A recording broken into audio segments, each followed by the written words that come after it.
Odamzod yaralgandan to hanuzgacha baxt izlab yasharkan. Assalomu alaykum, sog'lik va farovonlik izlayotgan aziz va qadrli Ganatim oilam. Ismi sharifim Firuzaxon Sodiqova.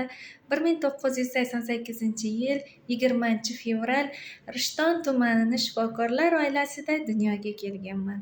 Ota-onam oliy toifali meditsina xodimlari. Har doim ota-onamni kasbidan shunchalik faxrlanganmanki, men hech qachon kasal bo'lmayman, kasallik menga yaqin yo'lamaydi degan o'yda yurardim. Lekin kasallik yosh tanlamaydi degandek meni ham chetlab o'tmadi. 1918-yilda onkologiya tashxisi qo'yildi. Bo'lmagan narsa, men doktorlarni qiziman, menda bunaqa kasallik bo'lishi mumkin emas deb o'sha yili Rossiya davlatiga ishlagani ketdim.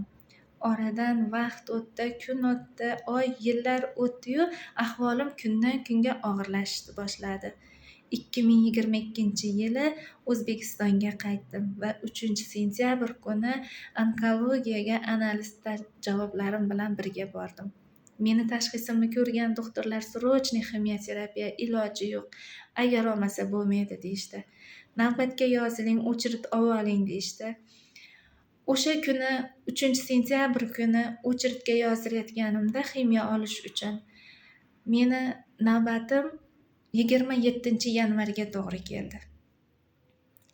O'sha joyda shunaqangi qo'rquv bosdiki, orada necha oy bor navbatim kelguncha meni kasalligim shu darajada tezlikda ketyapti-yu, bunaqa bo'lishi mumkin emas degan o'y xayolda bo'lganmanda, eng qo'rqitgan narsa farzandlarim qayerda va kim bilan qoladi, qanday mensiz yashashadi degan qo'rquvlarda tonglar orttirardim. Allohning mo'jizasini qarangki, o'sha kunlarda shunaqangi qo'rquvda yurgan vaqtlarimda ijtimoiy tarmoqlarda bu mahsulotlar haqida ma'lumotlar eshitib qoldim va ijtimoiy tarmoq orqali qidirib borib topdim.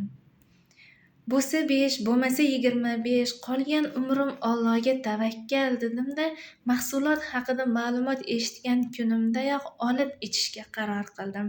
Allohning mo'jizasini qarangki, 3,5 oyda onkologiyani uchetidan butunlay chiqib ketdim. Vaholanki, meni ximiyaga yozilganimda bu kasalligim avjiga chiqib ketayotganini meditsinada 38 yil ishlagan onam eshitib turib, insult holatiga kelib qolgandilar.